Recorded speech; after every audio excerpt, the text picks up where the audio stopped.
overload, but only 40% overload. So a full-time employee is 100%, 1 FTE, but some people can teach up to 1.4 FTE to get it extra. I try to just hit 1, so I have free time. Alrighty, so finally we got it up and running. Are there any questions? Are there any questions from the previous class? Because I'm just going to navigate to all that stuff. No questions? Did anyone study even a little bit? A little bit. Of course. Okay. Of course. Okay. Are you going to set up the God voice? Yep, actually it's right the here. The DAC voice, if you will. It's right here. You can hear the hum. It's on already. It's the 60 hertz. I don't have great hearing. Most people don't lose their low frequency. They lose their high frequency first. I just don't have very much frequency. Ah. Yeah. But you can hear me, so that has to be pretty good. That's a positive. All right.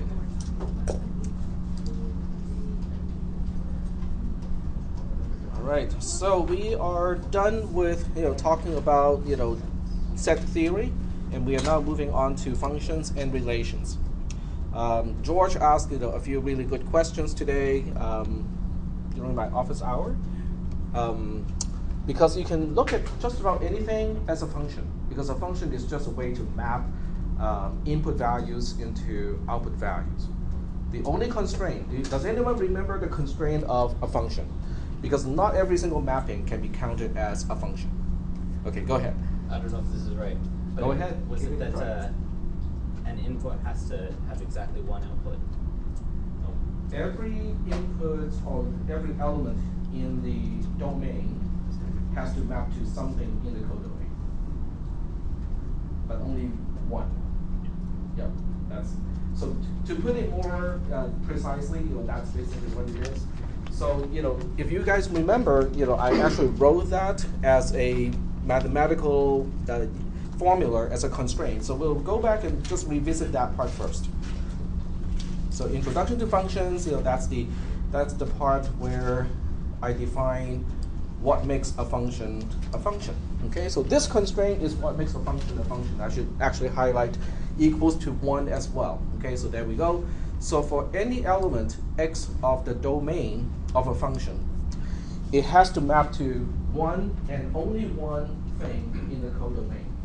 Now, it doesn't say that there are two elements of the domain cannot map to the same thing in the codomain. That's fine. Okay, that is not a problem. It's just that every single thing in the domain, which is x in this case, because we're starting with x, we're mapping stuff in x to y. So every element in x has to be mapped to exactly 1 in the codomain. So let's go ahead and have some examples, and you guys can tell me whether that thing is a function or not a function. Okay? So we'll go ahead and do some examples in class. And all we want to do is to examine this particular restriction to see if something is a function or not. All right, so we go to, I'm just thinking, should I use the math stuff or should I just use text? It's just easier to use text, so I'm going to use that here. It's okay, it should be okay. So we're looking at a function here, or supposed to be a function. And let's just say that the input is A, B, C, and that's the domain. The codomain is 1, 2, 3. Okay. All right. So looking at this picture or looking at this definition, we don't know whether f really is a function or not. Okay, because all it states is A, B, C as a set is the domain. 1, 2, 3 is the codomain, but it doesn't indicate any mapping whatsoever. Okay. So the next thing I'll do is to give you an exact definition. So this time I will tell you that f as a function is a set. And let's start with something that's relatively simple. A1, B2, and C3. All right. So the first thing we want to do is to say, okay, what exactly is an element of this particular set? Every single element is a 2 tuple. Okay, where the order is important, right? In the tuple, in this particular context, the first item of the tuple comes from the domain, the second item comes from the codomain. So each element is mapping one thing from the domain to something in the codomain. Is that okay? Does it meet the requirement earlier? Yeah. Yes. Okay, because A as an element maps to exactly one thing in the codomain, B as an element maps to another thing. Okay, that's good. Let's look at another definition. What if I change F so it becomes this?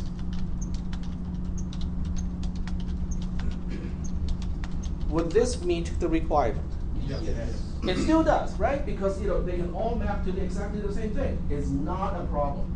But what about 2 and 3 in the codomain? They are not used. That's fine. It is not a problem. Okay. Later on, we'll talk about what is injective and what is surjective. Okay. So one of those two properties has to do with are you using up all the elements in the codomain? But as a function, this is fine. Not a problem. Okay. Let's take a look at another example. Okay. So this time we have A1, A2. B1, and then C3. What about this one? No. No, because exactly there are two tuples here that have A as the first element. It should be 1 and only 1. Okay, so 2 is not good. Okay, all right. So let's take a look at the third one, and then we'll call it good, and then we can move on. Okay. So the next one is just A1, B2. That's it. That's my entire set. Is that a function? Given the codomain and the domain. This is not a function because what about C? C has 0 elements in the mapping here. And that's not good either because it has to be 1 and only 1. Okay. Are there any questions about what qualifies as a function? Go ahead. I have a question involving that, but I was just wondering, when will we be seeing injective and subjective later in? Right after, after this slide, we'll talk about qualifiers, like for all there exist, and then after that, we'll talk about injective and subjective. Okay. Yep. All right. Yep. Did you start the recording? Ooh, that is. Extra credit. It is recording already, so no extra credit. Well, you will find that in at a UC or a CSU setting, the only thing that can affect your grade is your academic performance. Yeah. So your attendance doesn't even contribute, cannot be used for grading purposes. So you can't get dropped. No, you can get dropped, okay? Because getting dropped is not changing your grade. Yep. Roll. I forgot to take to bring my roll sheet, so. All right. So everybody's here? Yeah, so I'm hoping no one is not going to Can't walk bring out like it. right away. Tech is not taking roll today. Okay, I'm going home. I'm having dinner. Nah, I got Should have saved it till the end. Ah, yes. So don't ask until the like 10 minutes before the end. Yep, go ahead. Can you go back to the text back? Yes. That one. Did you also forget the roll sheet for assembly? Yes, that would be correct All right. because they're in my trunk. Yep. So you said that line 9 is not a subset? It is not a function. Okay. F is not a function if that is the actual definition of F. Because if you look at the domain, it has A, B, C, Right. 3 elements, right? But it is only mapping A and B to something in the codomain. The element C is missing entirely in the function itself. But the restriction that we were looking at earlier states that there has to be one and only one mapping from each element in the domain to the codomain. They can all go to the same thing in the codomain. That's not a problem. But every single one element in the domain has to be used, has to be mapped somewhere. Okay. Any other questions? Shall we move forward? Okay. All right. So this is all done. And in fact, you can actually look at the topics in this section. And you can see the next thing we will do is to talk about first order logic. Which basically talks about for all there exists, that sort of thing. And then we'll have injective function, surjective function, bijective function, which is a combination of the two, composition of function, basically stacking functions, and also the application of functions. So that kind of gives you a preview, a quick rundown of all the topics that we'll talk about. All right, so we're moving on to the next one. A little bit of first order logic, because we'll get to these later on, but right now we just want to talk a little bit about it. First order logic, which is also known as lower order predicate logic, which is also known as predicate logic itself, is a logic system that includes quantification. So quantification is the main characteristic of first order logic. Okay, this is it can deal with, are we talking about one, are we talking about all, or are we talking about some? Okay, so when you think about those words in English or whatever native tongue that you are familiar with, we are already used to those concepts. This is actually just turning those into mathematical symbol. We have used some of those terms already. So we use quantification in daily language. Everyone means whatever is being said applies to everyone, right? All of them. Someone, on the other hand, just means that there exists at least one person where this thing is applicable. Okay, like someone please turn off the light. Okay, I don't care who. I don't want the entire class to go to turn off the light. I just need one person to do it, right? So first order logic use the phrase for all, which has this symbol which is kind of like an inverted A, to mean everyone, and the phrase there exists, which is kind of like a flipped E, to mean someone. So one is flipped vertically, and the other one is flipped horizontally. Well, for good reason, because the E flipped vertically would look exactly the same thing as E itself, and then the A flipped horizontally would still look like the same A. So they have to flip it in a different way to deal with this. All right. Now, we're moving on to the term predicate. Predicate refers to some kind of evaluation that has a Boolean result. That's all it needs, okay? Is it true or is it false, okay? X mod y equals to 0 is a predicate. We also call this a statement or a condition, okay? But in predicate logic, this is why it's called predicate logic, because this is a predicate that applies to any element and any element of y, any element x or y from the set of integers. This can either be true or false. Okay, so a predicate is really just a statement. Okay, is this thing true or false? So now we move on and talk about the qualification of a function f with a domain of x and a codomain of y. The first thing we already talked about the other day is the function is a set. Okay, you have to remember from here on we look at function not the same way as we look at function in calculus anymore. We look at function as a set. And this is not just any set. The set is a Cartesian product or a subset of the Cartesian product of the domain and the codomain. Are we doing okay so far with that concept?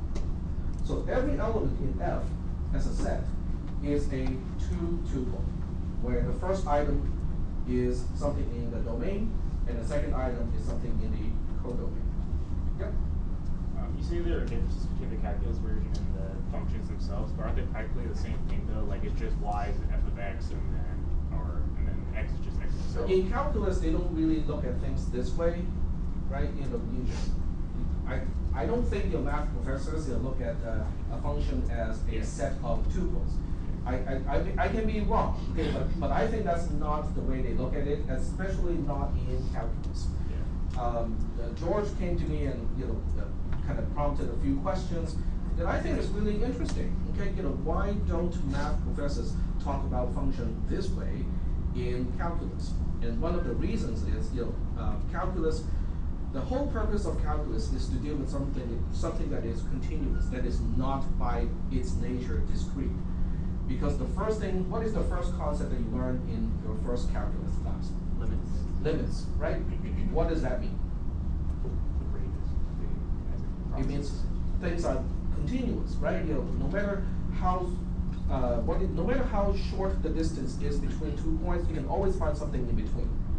But discrete math is really kind of working the other side of math, where things are discrete, like 1, 2, 3, 4. So even when we have a set of infinite items, we still want things to be countable. Yeah, we'll talk about countability later on. But we still want things to be kind of discrete, like, okay, 1, 2, 3, 4, chunk, chunk, chunk, chunk, like that, where it's not continuous. So this is kind of slightly different from how your other math classes look at functions. All right. So the second thing is we talked about this already, okay? But this time I use the math symbol. Okay, so the first thing we notice is, hey, there's a for all here. Okay, there's a for all x. For all x simply means, oh, for everything. Okay? But when we say for all x, x is automatically what we call bind. Okay, we are binding x to a particular thing where the following statement applies. Is that okay?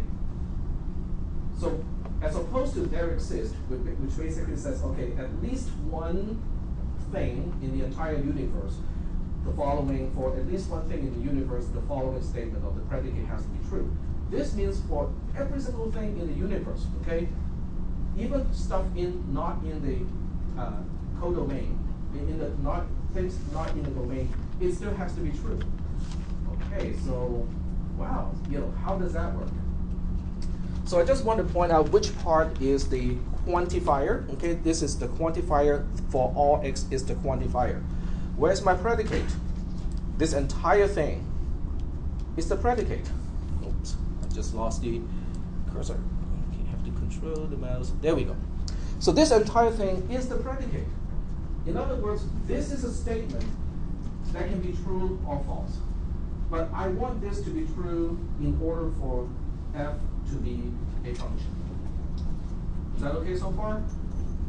Just syntactically, we are separating the quantifier, which is for all x, from the predicate that describes x. Is that okay? Are there any questions about that statement? Sort of? No?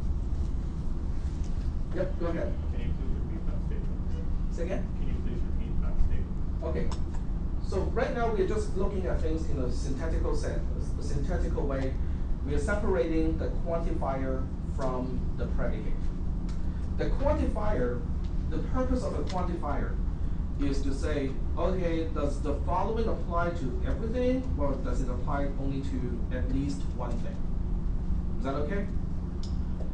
That's the job of the quantifier. It's kind of like in English when you say everybody as opposed to someone. Okay, that's the quantifier. And then the predicate is what are you saying about the quantifier? If you say, everyone has to breathe, okay, then has to breathe is a statement. It can be true, it can be false, but you are saying that it applies to everyone. Okay, there's no exception. When you say someone cheated in this exam, okay, then cheated in the exam is once again a statement. It can be true, it can be false, okay, but it applies to at least one person. That's what you're implying. Is that okay? But not necessarily everyone. Yep. Okay, so the quantifier for like everyone, for all, is that independent of any sort of domain?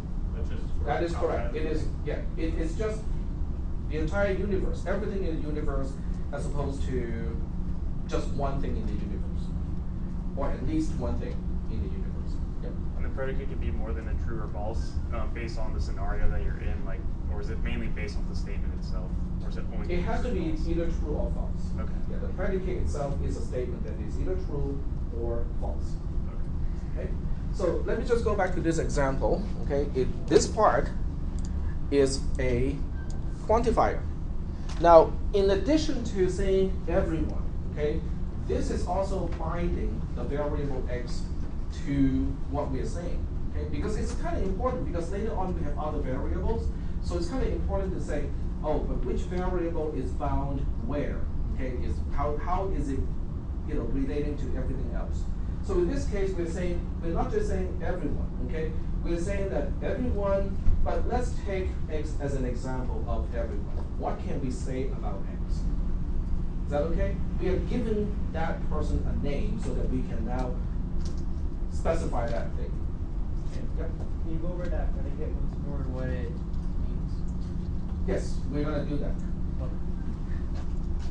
So this is the quantifier, and it binds the name X to this level of quantification.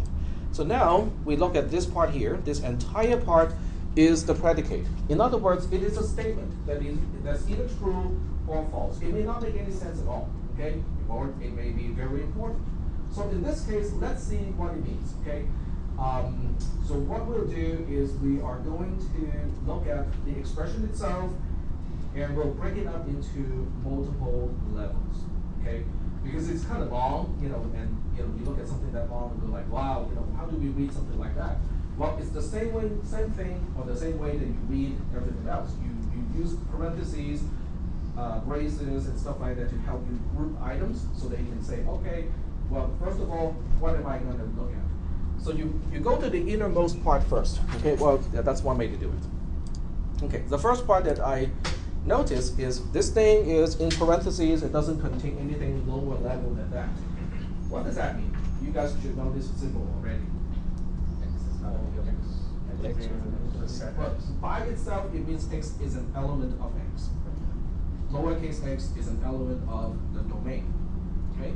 But when you use the not symbol, the negation, it means if X is not an element of the domain. Okay? Yep, go ahead. Would it be equivalent to X not A? You can use that too. Yep. But I just want to use I want to kind of spell it out. So I put a negation on the outside, but you can use across the element of as well. Okay. All right. So, and then this is one part, right? This is one part of the disjunction, and the other part of the disjunction is this thing here. Are we doing okay so far? Okay. There are two parts to the disjunction. This is the first part. This is the second part. Can someone tell me how do you make a disjunction true? One of the things has to be true. At least one of the two things has to be true. Okay? Which means if the first part is true, I don't really care. I don't need to worry about the second part. Is that making any sense? Okay, so I'm going to apply short-circuited evaluation like in C and C++, where if the left-hand side of a conjunction, the disjunction is true, then I don't even have to look at the right-hand side because the whole thing has to be true. Okay, so let's take a look at the left-hand side first. The left-hand side says X is not an element of the domain. That makes this entire thing true already. But what is it really saying? What it's saying is the actual qualification, the actual thing that I want to say only applies to elements that are in the domain. For anything that is not in the domain, I don't even care. True, fine. Move on, go ahead. Okay? Is that okay? Because I want this predicate to be true all the time. So the first thing I do is to say, hey, if you are not even a part of the domain, I'm not talking about you. So if your domain was like 1, 2, 3, any number besides 1, 2, 3 would be the number you're looking for? Anything in the universe other than 1, 2, 3 would automatically make this predicate true. Okay. Yep. Any other questions? Nope, go ahead. So to read it right before the disjunction, you're saying for all x that's not x in the set of x? But for all x means, for everything in the universe, and we are talking about the entire universe. Your pet, your cat, your dog, the fleas on the dog, the parasite on the flea on the dog, everything. The germ on the parasite, On the flea on the on dog? the flea on the dog, everything, okay? So x is everything in the entire universe, okay? But this part, the part that I've highlighted, is basically saying, oh, by the way, if you're not a part of the domain, I don't care. The following does not apply to you. Yep. So would you say then is a good practice when you make a predicate, the constraints easiest to evaluate should go on the left. If you're doing short circuit. Right. Well, you might remember this thing too. Do you remember this? What is that? Not A or B. It's not an or B, but there's a way to name this as well. It is also known as A implies B. A implies B. That's what it is. It's basically saying if X is an element of X, it implies the following. But what if X is not, what if lowercase x is not a part of the domain? I don't care. The following does not apply to you. The statement is still true, it's just that it's by default true. Okay? All right. So if X is an element in the domain, it will make the highlighted portion of the disjunction false, right? Because if X is actually a part of the domain, that is false. Well, if the left-hand side of the disjunction is false, what can you possibly do to make the disjunction true? The right-hand side has to be true. So now we are talking about the actual, real, meaningful part of this thing. Haven't we seen this before? Yep, we have seen that before. But right now, we have already bound X to something. X is not free floating anymore because what is X? By this time, what do we know about X, lowercase x? It is an element. It has to be an element of the domain. Okay? Now that makes a lot more sense because if X is the germ on the parasite of a flea on the dog, I don't care. This does not apply to it, right? But by this time, because of the way I structure the predicate, I already know that X is an element of the domain.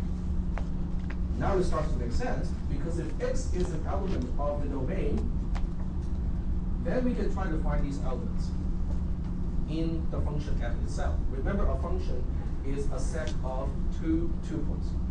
So what I want to do is to say, oh, the elements of this particular set here, okay, which has no particular name, is not f itself, okay, it is just a set that I'm constructing ad hoc. Okay, for those of you who like database stuff, this is an ad hoc query. Every single element that is included in this set has to have this property. X comma y is an element of function f. We already know what X is. X is an element of the domain. So y is now just kind of following X in a sense. So it's basically saying, okay, give me all the elements of function f where the first item of the two tuple is X. And X is an element of the domain. Okay? But what am I doing to the set? This is a set that I'm constructing on the fly. But what am I doing to the set? This part here is describing a particular set. But what am I doing to the set? What are the vertical bars doing on the outside? The cardinality or just counting? Okay? What are the number of elements in this particular set? It has to be exactly 1. That's what it's saying. Okay? Is that okay? That's why these symbols are very concise. Yep. This whole statement basically means for everything in the universe that is in the domain, there's exactly one thing it maps to in the codomain. It means everything for each thing in the domain, it has to map to one and only one thing in the codomain. Is that okay? All right. Yep. That means that the predicate is always true. Yes. In order for f to be a function, the predicate has to be true. So, because no matter what, this will always be true. If X is not in the But domain. only if f is a function, right? Because if f is not a function, then the second part can be false, even though lowercase x is a part of the domain. Yeah. Can you repeat again why there's 2 lines before the brackets? What does that mean? Yeah. You didn't study, man. I thought that meant such that. No, inside it means the such that. Okay, so when it's inside a set, it means such that. When it's outside as a pair, it means cardinality, which is the number of elements of the set enclosed by the vertical lines. Oh, okay, gotcha. Okay. Yep. We're going to build up on these symbols, so it is very important for you guys to get used to it, because otherwise, the further we move along, the more confusing it gets, because it's all about symbols, and more symbols, and even more symbols. Yep. What do you mean when you say a function is two tuples? A function is a set of two tuples like this. It is a set because we see the curly braces on the outside, but then each element in the inside is a two tuple. Oh, okay. I thought you were saying like it only contained two tuples. Well, I said, every element of the function has to be a two tuple. The function itself is a set, but then each element of that particular set has to be a two tuple, where the first element comes from the domain, and then the second element comes from the codomain. Okay. Now, if you just imagine, this, okay, and then you imagine about 50 pages of stuff like that. That was my dissertation. That was the first revision of my dissertation. Now, I have seen master's thesis, which is which is supposed to take about a year to do, being like 300-400 pages long. My entire dissertation was only about 40-50 pages, but it's 40 to 50 pages of this stuff, like endless, well, not endless, but 40 to 50 pages of this stuff, like that. So my dissertation committee came back to me and said, "Jack, you have to use English." Then we go like, "But this is the whole thing. This is actually my research. This is the whole. This is what I did." They go like, "Well, we can put these into the appendix." But there won't be anything left if we put all the equations into the appendix. So I had to fluff it up, put in some pictures, diagrams, run some simulation on something that doesn't seem to be related to what I'm actually doing, that sort of thing. So I fluffed it up to about maybe 90 pages or so.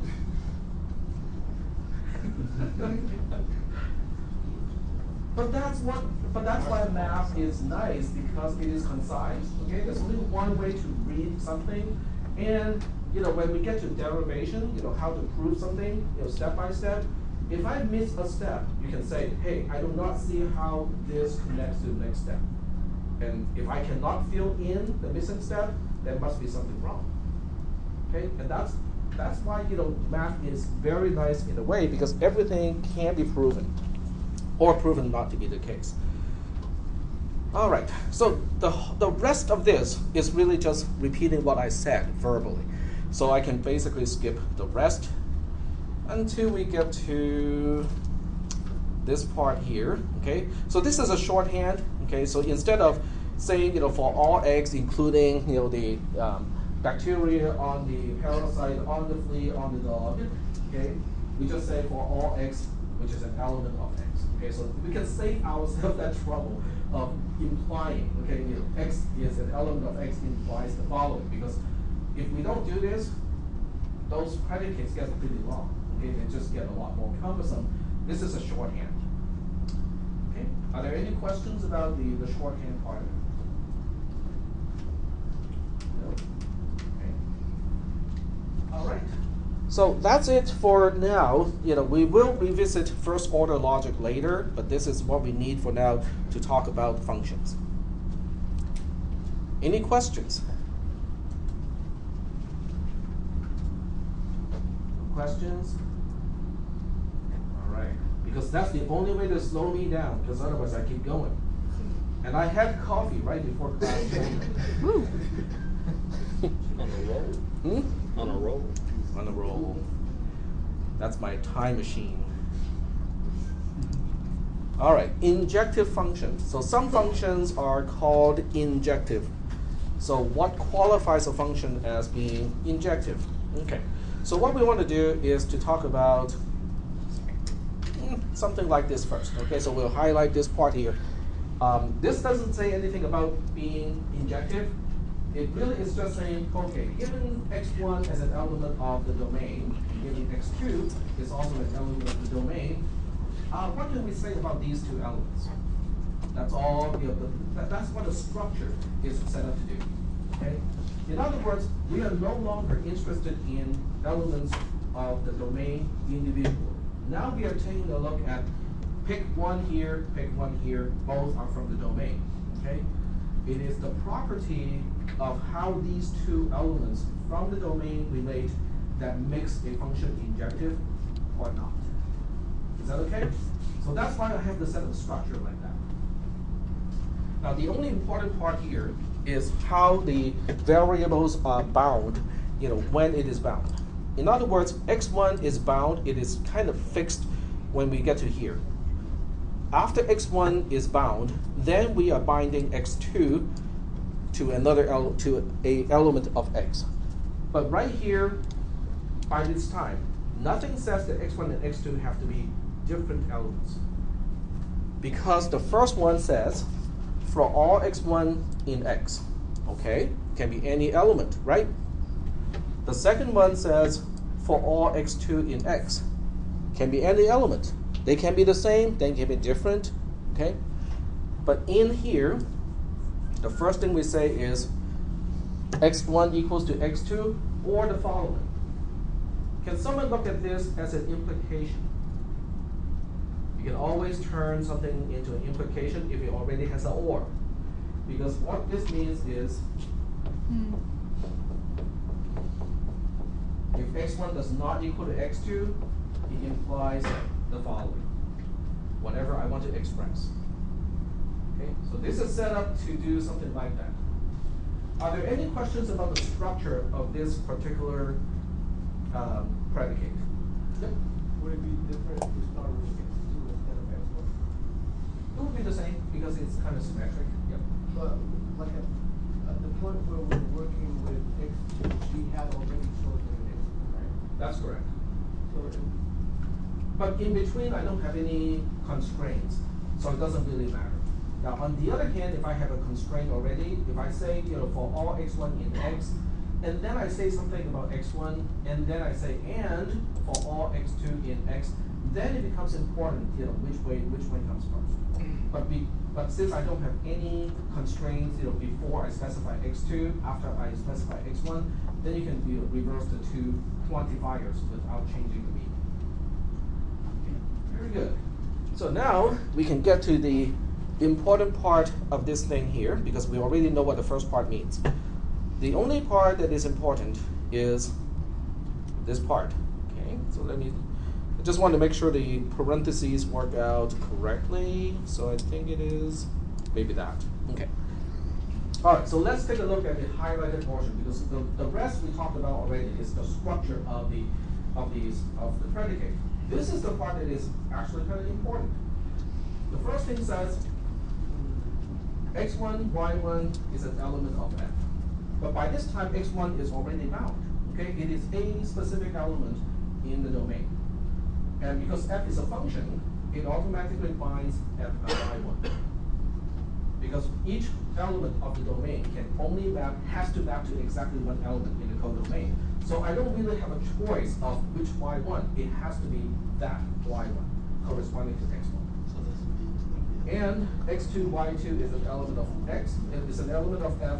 Same thing. So I'm binding the mapping of x1 to y1 or x2 to y2. So now we are talking about, okay, so what do you want about y1 and y2? We already know that x1 does not equal to x2. x1 does not equal to x2. So now we want to say something about, okay, what about y1 and y2? y1 cannot equal to y2. That is the requirement to become injective.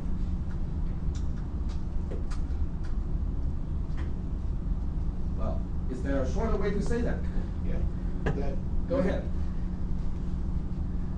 Okay, so you cannot have any output, you cannot have any element in the codomain mapping to more than one element in the domain.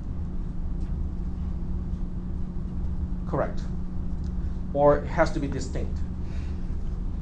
Every element in the domain has to map to a distinct element in the codomain. Can I have leftover stuff in the codomain that nobody maps to? Absolutely. Okay, this doesn't say anything about that. Okay. Okay, so let's go back to our example earlier, and we'll look at the first mapping first. Is that injective? That's injective. What about the second one? The second one is not injective. Even though it is a function, it is not injective because you can see all three elements of the domain, they all map to the same thing in the codomain. That makes it not injective. It is still a proper function, it's just not injective. Are there any questions about injection or injective function? Why use the word injection? That's a good question. I think in and into, the other one is surjective. Yep.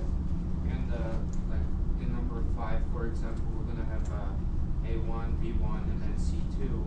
It's still gonna be not injective. That would still be non-injective because you still have A and B mapping to the same element. Remember, the requirement of being injective is every element in the domain has to map to a distinct element in the codomain. And in this case, even if you change C1 to C2, it is still not distinct between A and B. Okay, thank you. Yep. Actually, never mind. It's fine. B.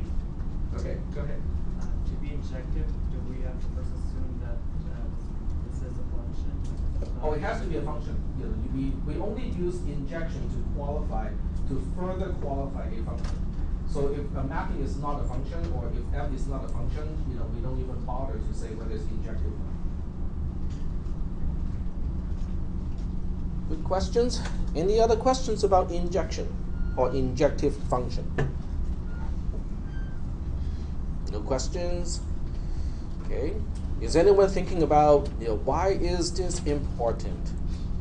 It's okay, that's perfectly normal. But by the time we finish, surjection, then we'll come back and answer the question, okay?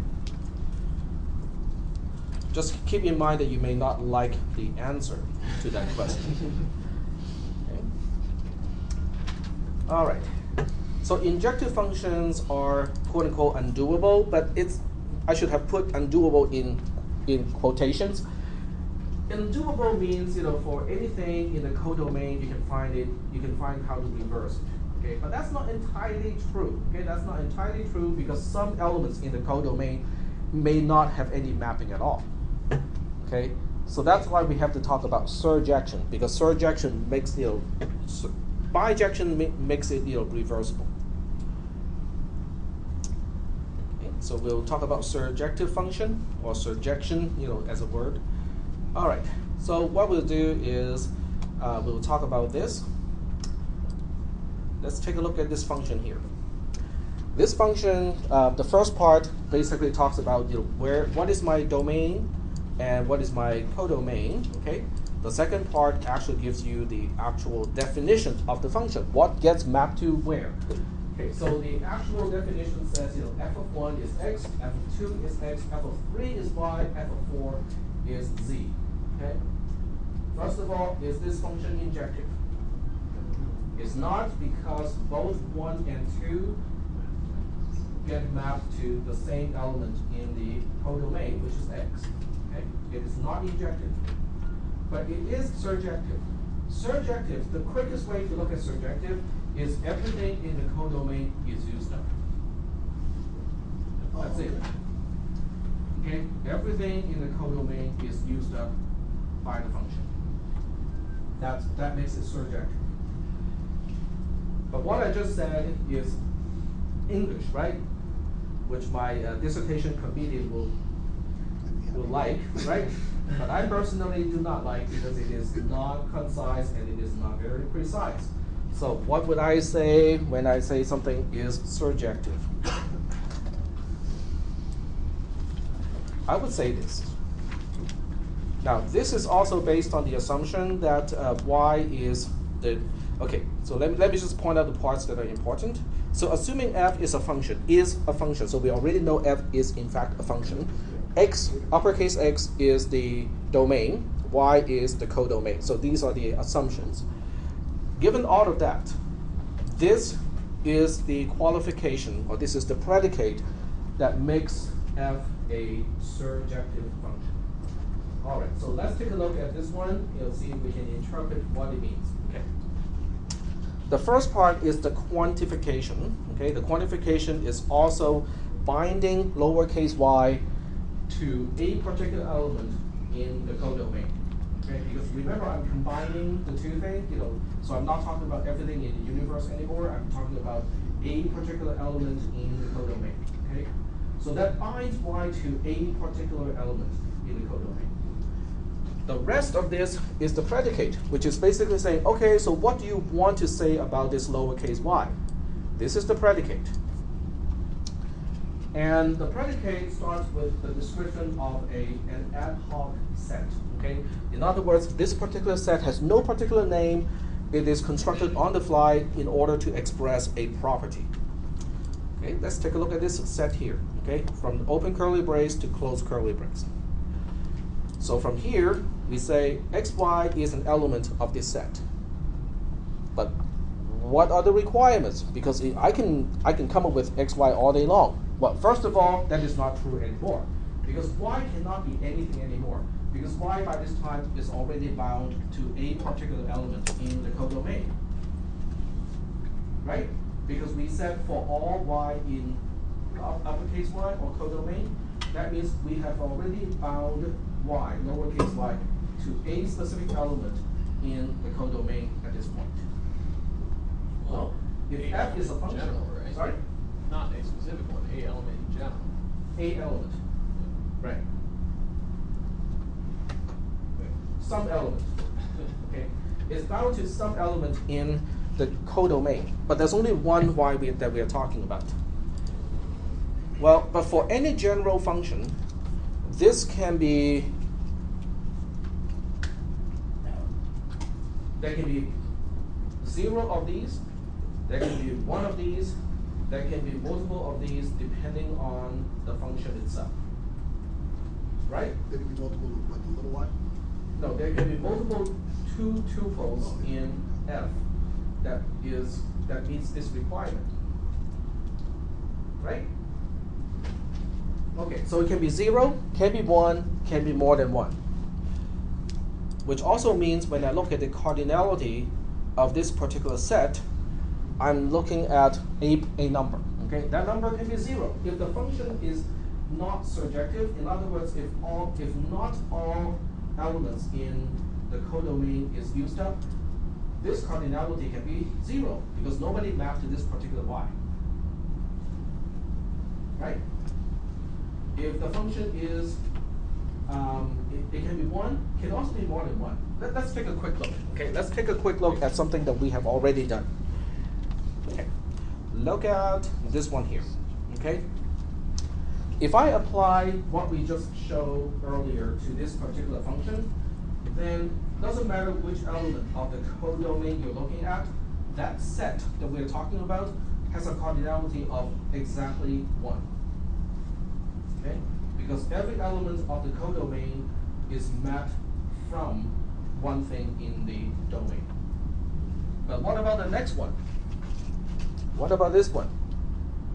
Well, then it depends on which one we are talking about. For element 1 in the codomain, the answer is 3. There are 3 things from the domain mapping to 1. What if I choose 2 to be the element to look at in the codomain? Then the answer is 0. Nobody in the domain maps to that element in the codomain. Is that okay? So that's what we are looking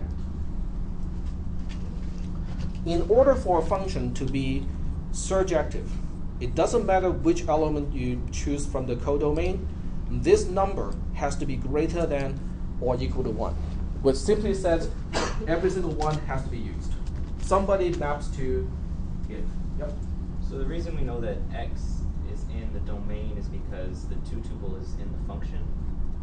we know that x is in the domain because this is the constraint. X, y has to be an element of f, and f is a function.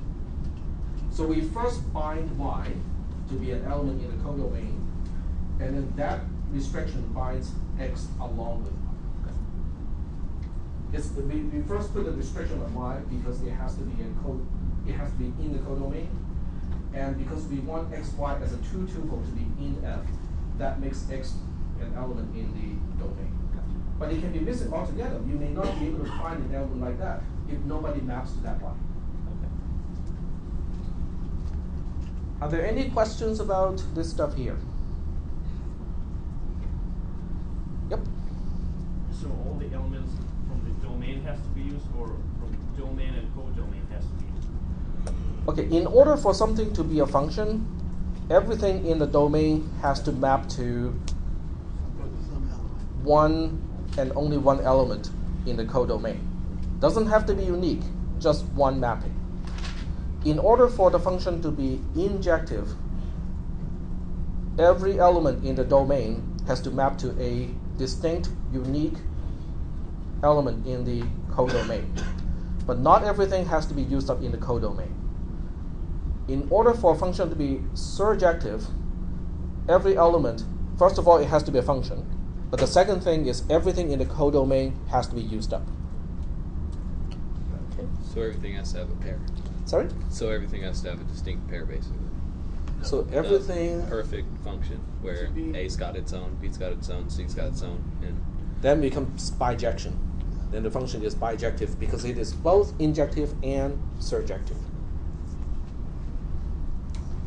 Are we still doing okay so far? Are there any questions regarding what is injective and what is surjective? Because this is a good time to ask before we move on and talk about bijection.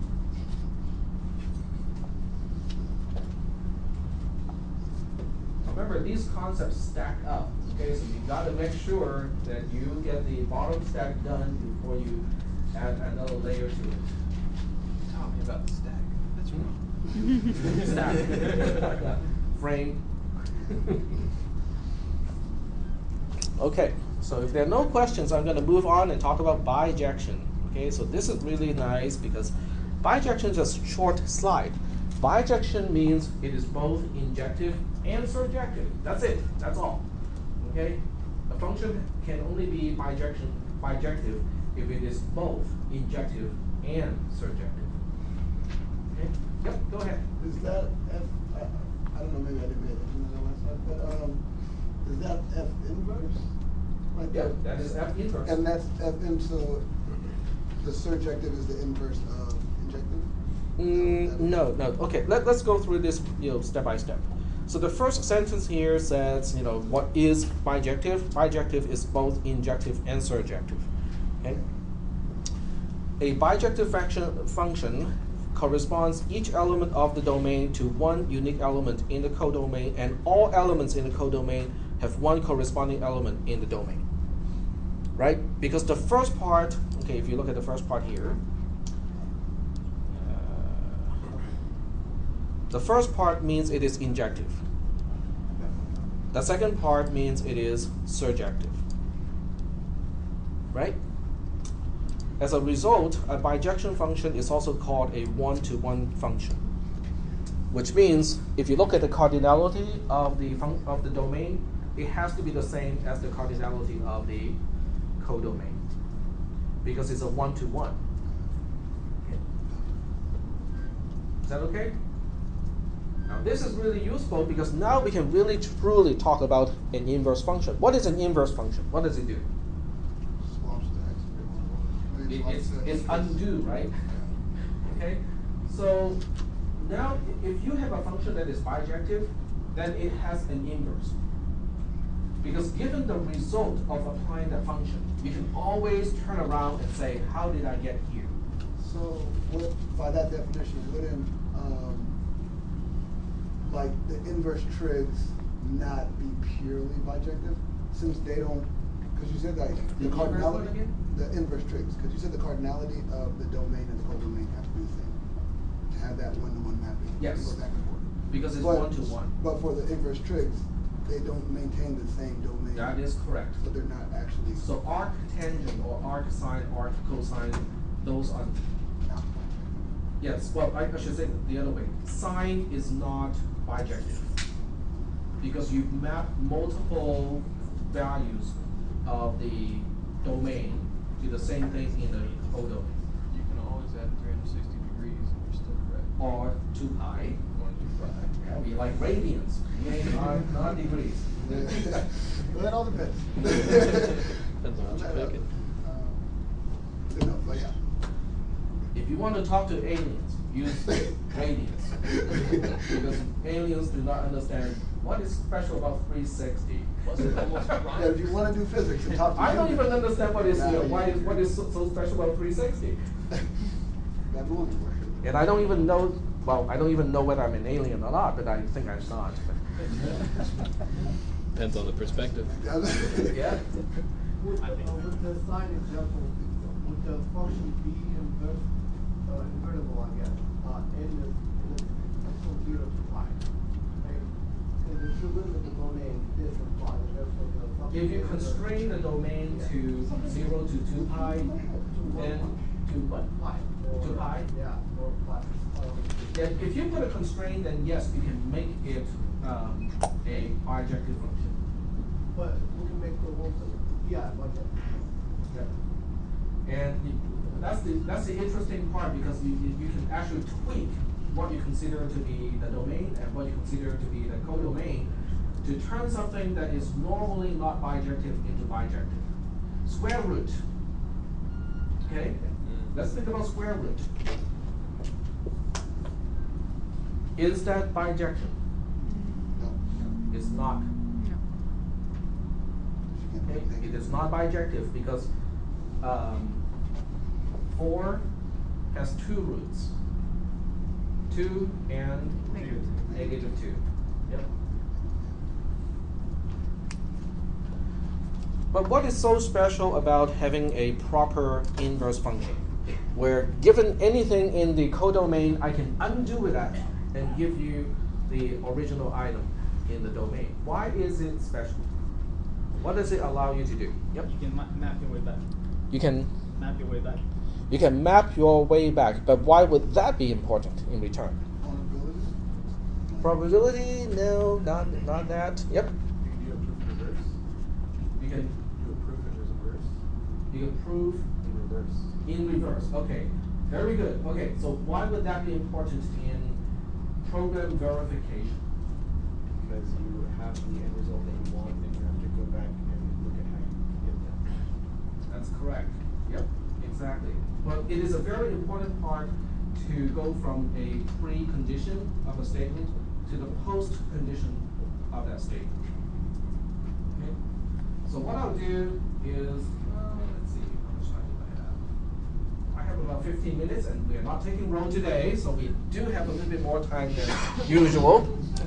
All right. So what I'll do is I will extract a little bit of stuff that I talk about in CISP 300, okay? And I'll bring it up here because for those of you who took P300 from me, this is a good thing to kind of wrap around the concepts because it is something that I have talked about since the beginning, the first class ever in programming, and yet it relates to this class as well. Okay, so let's take a look at. I'm going to do it in my little example here. Okay, so let's just say that we have a line 251. Okay, this is line 51 of a particular program. And the line or the statement on this line is x gets x plus 1.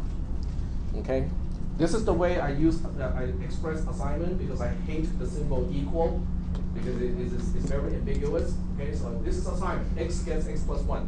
Most of you know it as plus plus x from C and C++. Okay, fine, not a big issue, right? Now I give you a precondition. The precondition of line 251, okay, this is just a notation I choose to use, which is basically a statement, a condition that I know is true immediately prior to the execution of line 251. Don't ask me why it is this gibberish. It just turns out to be this way because of all the 250 lines before that. Okay, so this is what I know for sure. That has to be true before line 251 executes. So I'm just going to do some random stuff here. X is for sure less than y, and x times 2 plus k equals to z. Okay. Okay, we'll just do it that much. Okay, so this is all I know. Right before I execute line 251. The question is, what can I say about post 251? In other words, what can I say about, oh, this has to be true after line 251 executes? Okay, so we'll say, okay, what is the post condition of line 251? And you know what? I'm going to make this a little bit more complicated. I'm going to say this is f of x. Okay? F of x can be 2 times x, can be x plus 1, can be x divided by 2, okay? Can be a whole bunch of stuff, okay? We just know we are applying some function of x, and then the result gets back to x. That's all I know, okay? All right. So what can we say about the post condition of line 251?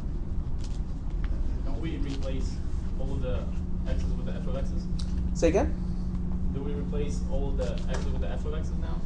You're pretty close. The inverse. The inverse. The inverse, okay?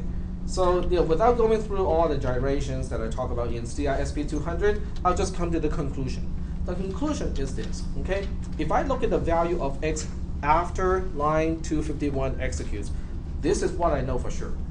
The inverse of f, okay, I'm going to use f prime here because I cannot use a superscript -1 easily. So f prime is the inverse function of f, okay? So the inverse function of f would still be less than y. And the inverse of x, the inverse of f applied to x times 2 plus k still equals to z. But this is assuming x is bijective. It doesn't work if f is not bijective, because then I cannot have I won't have an inverse function. Is that making any sense? So that means, okay, examples. If f of x is just x plus 1, what is f prime of x? How do I undo plus 1? X minus 1. If x is times 2, what is the inverse of that? Division by 2. Okay? So that means if I have a precondition, if I know something prior to line 251, I can actually say something just as detailed after line 251. Yep? Can we think of the inverse as going opposite way? It is going the opposite way. But why does it work? Because if I know the value of x after line 251, I can now use inverse, the inverse function of f, to get back to the value of x prior to line 251. And the relationship of that value relative to all the other constants and other variables still has to be true. Is that okay? But why do I care? Why is this even important? Is this purely to prove or to make a pre-close condition after the fact? Or Right. So how do we apply this to line 252? Okay, that's the one thing that you have to think about. Okay, let's say line 252 is y gets some function g applied to y. Why is post 251 important in this case? Because it's the precondition. Exactly. It's a chain, right? So we are now hooking up the links one by one. The post condition of line 251 becomes the precondition of line 252, and so on. And what is this going to buy me? Why is this even important? Okay, it's good for debugging, good for analyzing a program. But if I can do this, for the entire program and get all the way to the end, what do I get? I get the post condition of the entire program, right? And why is that important? That's our job to write it down. Because now we can validate a program. You can verify mathematically, now we can verify and say for sure that this program starts with these assumptions about the input, and it always ends with this condition. So you're saying you can write ahead of the program basically just based off the inverse? Like you're writing ahead or predicting what? I write the program first. Okay, so I have a 300 line program. Okay, I have the program written first. Then I look at the homework assignment. I figure out how to express the desirable outcome as a post condition for the entire program. After this entire program executes, this has to be the post condition. This is what it's supposed to do. But I'm not really sure whether the code is going to do that or not. I go through this process. I get to the actual derived post condition of the entire program. Now I have a desired or target post condition based on the homework assignment description. I have the actual post condition based on my code. If these two do not agree, I already know this program is not doing what it is supposed to do. Not 100%, maybe most of it, but not 100%. On the other hand, if I look at these two conditions, they may look very different, but if I can establish equivalency between these two, then I know I'm done. I don't have to test the program with a single test case at all, because mathematically, I have already proven the program has to work. Why is that important? If you are the CEO of Microsoft and somebody in Microsoft came up with a technology of some kind, well, technology, magic, whatever, it doesn't matter what it is, just as long as it is legal and does not involve, like human sacrifices, yes, it's okay. If someone finds a way to do this, okay, why would that be a big thing? You keep your job. Because now you can verify whether a program does work or not. So they don't have this feeling we ran Windows 10. Well, Right. the good thing is they will know that every single product does not work. No. That's the vote condition? So they will spend the next 25 years trying to fix all those problems. Yes? You don't have to pay the salary for someone to spend hours feeding millions of test cases into a You won't need program. test cases anymore. Yeah. Yep. To kind of go back to what you started with the course, so you talked about like string copy, and how the problem is because I guess basically they weren't able to do this with that function, correct? Well, okay, string copy itself is not an issue. It is what you pass as parameters to string copy that is an issue. So then the next question is, so because to get this, we have to be able to like define the domain, like in its entirety, and the codomain in its entirety. You have to put a restriction of the program and say that it is not supposed to corrupt memory locations. That is not a part of the array. So if you specify that as a post condition, and your actual derived post condition cannot guarantee that, then you have a problem. It is still a discrepancy because some of the constraints that you want as the actual post condition is not met by the program itself. That is the issue, okay? And that's why program verification is important, because if this can be done to large programs, then we have ways to just prove whether a program is supposed to work correctly or not. Yep. How come it hasn't been done yet? Because this is called the Holy Grail. It has been around since day one of computer science, because early computer scientists realized how important program verification is. But the problem is having a computer to prove theorems of a 2 million line program it can be done, but not.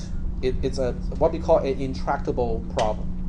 Okay, it's solvable, but the amount of time it takes with current computer technology to solve the problem makes the solution useless. It's kind of like if you imagine back in World War II, at the end of World War II, the computer that Turing helped develop was to decode German encrypted transmission, right? Well, let's say you have a computer that can do it, but it will do it in 5 years. or even 5 days, or even 5 hours, okay? Then it renders the end result useless because that's actionable information. It's gone past what it's already happened. exactly the information is no longer useful because the invasion would have happened, right? The convert would have passed the point where you can intercept. So there's the real-time issue with decryption in that particular context. That means you have to get it done within a certain frame of time. It's the same thing with program verification. It can be done, okay, because the basis of doing this is relatively simple. We will actually talk about it in this class, how to mechanically prove theorems related to program verification. The mechanical steps are easy. The question is, can you do it with a computer in a timely fashion? And the answer is no, we do not have the technology to do that just yet. Yep. So are larger programs verified through a different method then? No, most programs remain unverified. They are just spot tested. Remember the dart thing? Yeah, that's what we're doing. We're using a machine gun to throw darts. I mean, I'm not kidding, because they do have automated methods to generate test cases and the correct answer of those test cases. But nonetheless, it is just spot checking. And we don't have practical ways to apply this just yet. Yep. So, in theory, it is possible to create a bugless program, but we just don't have time for it. This is not about creating bugless programs. It is about finding out whether a program has bugs or not. It doesn't tell you how to fix it. It just tells you this is wrong. Yep. How come IDEs don't have preconditions and postconditions built in to show as you type the code? Because most programmers don't even want to get this far. Okay. Let's see. We still have a little bit of time, so I would try to find a cartoon, thing that shows this. Game programmer board class. Images. I used to have a link to it. No, they only have actual. No. Okay. Well, there was a cartoon strip that displayed a student in the class, being really bored, and just thinking, WTF, why do I have to learn this? And there's a whole bunch of math stuff on the whiteboard, and then the student said, I just want to be a game programmer. Why do I have to learn all of this stuff here? Oh, that's XKCD. Is it? Yeah. XKCD. But do you remember time frame? I'm sure if I'm trying. Yeah, XKCD board game programmer, that might do it.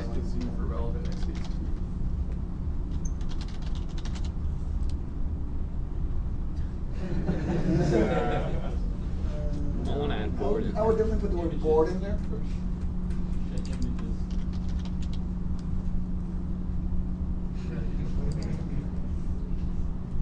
Okay, so we have to find the one with a whiteboard and a bored student.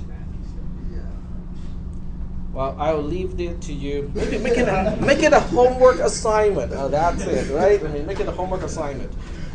Yeah, but the thing is, most people don't do this. Okay, most of you don't want to do this, right?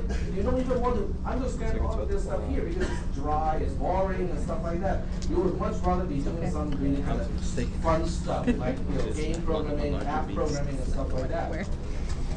Right? Now, on top of that, let's say that you have a strong desire to verify your program and make sure that your code works 100%. And then you become an employee at Microsoft. What do you think the supervisor is going to tell you? Take it too damn long. Don't waste your time. Okay? Instead, what do you want? What do you think they want you to do? Can we change the user interface so that Windows 11 looks differently enough from Windows 10 so people will buy it? Right? Well, there you go. I mean, even if you as an individual developer have a strong desire to do all of that stuff, your employer is unlikely to appreciate it. I can tell you that because of personal experience. No, I never worked for Microsoft, but even for a small company, it is true. Yes. So I'll see you guys next Tuesday. Please read ahead of me because that will really help you understand the material. So I'll see you guys next Tuesday. Have a nice weekend, except for those who have to stay here for 3:10. Whatever.